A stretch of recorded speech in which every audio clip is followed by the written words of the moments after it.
NCP সমাবেশে হামলার ঘটনায় বিক্ষোভে ফুঁসে উঠেছে পুরো দেশ।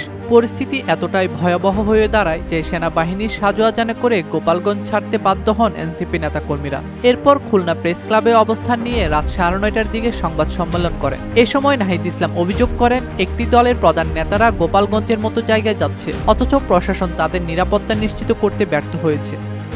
সম্প্রতি এনসিপির শীর্ষ নেতা সার্জিস আলম নিজের ফেসবুক ওয়ালে এক পোস্টে লেখেন, গোপালগঞ্জ থেকে এক ভাই মেসেজ দিয়েছে, সার্জিস ভাই অনেক গুজব ছড়ানো হচ্ছে, এসবে কান দিয়েন না।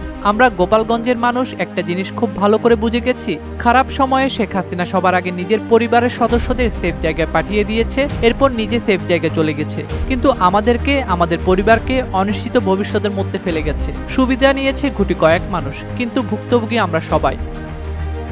তবে কে বা কারা সার্জিসকে এমন বার্তা দিয়েছেন তা উল্লেখ করেননি তিনি। কিন্তু যে বা যারাই সার্জিসকে এমন বার্তা দিয়েছেন সেটা যে সত্য নয়, চলমান পরিস্থিতি তার বড় প্রমাণ। কারণ শেষ খবর পাওয়া পর্যন্ত গোপালগঞ্জে এনসিপির পক্ষে কোনো মিছিল হয়নি। এমনকি আওয়ামী লীগের নেতাকর্মীরা এনসিপি নেতাকর্মীদের উপর যখন হামলা চালাচ্ছিল তখনও গোপালগঞ্জের স্থানীয়দের প্রতিরোধ করতে দেখা যায়নি। এমন অবস্থায় প্রশ্ন উঠেছে, তাহলে কি সার্জিসদের মিথ্যা বলে গোপালগঞ্জে আমন্ত্রণ জানানো হয়েছিল?